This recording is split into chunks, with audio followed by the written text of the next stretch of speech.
Sheekh Axmed Diida wuxuu ahaa caalin isagu wax isbaray. Wuxuu caan ku ahaa doodidda baadiriyaasha iyo kuwa diimaha kala haysta. Markasta waa uu guulaysan jiray. Wiilkiisii Yuusuf Diida wuxuu ku tilmaamay libaaxa masraxa.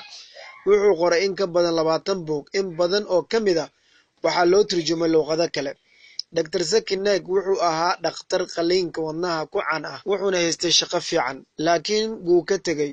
Wuxuuna ka doortay in uu diinta u adeego, dacwada Islaamka dadka gaarsiiyo. Waxaa sidaasi sabab u ahaa oo dhiirigeliyay aadna ula dhacay markuu arkay oo daawaday Sheekh Axmed Diida. Maalin Dr. Zaki Naik oo ka hadlaya wuxuu yiri, Axmed Diida ayaa Bombay India noogu yimid.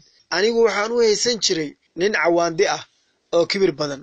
Sababtoo ah waxaa sheekha dabeecad u ahayd in uu si kulul u hadlo, runtana uu sheego.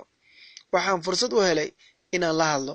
Waxaan ku yiri, adeer, maxaa kibraani u tahay markaad fagaaraha ka hadlayso?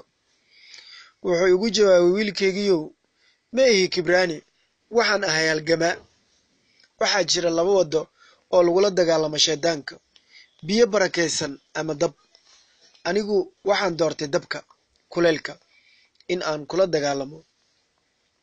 Haddii uu qof ku qaban karo hawsha biyaha, waa hagaag, laakiin anigu waxaan doortay dabka. Wiilkaygiiyow, adigu haddii aad doorato jileec iyo dabacsanaanta oo aad natiijo ku gaari karto, ku dhaqaaq oo sii wado. Dr. Zaki Naik wuxuu yiri, jawaabta uu i siiyey waxay gebi ahaanba beddeshay aragtidaydii Sheekh Axmed Diida. Waxaan ahaa nin dhalinyaro ah, waxaana ogaaday in sheekhu yahay nin aan isla weyni iyo kibirba lahayn, oo uu yahay nin u go'doomay inuu xaqa dadka fahansiiyo, beenta iyo waxa aan jirinna ee laga dhaadhicinayana ka saaro. Aniguna maalinta ayaan go'aan gaaray oo isagoo kale inaan noqdo, oo habka aan u noolahay dhan aan bedelo ayaan go'aansaday.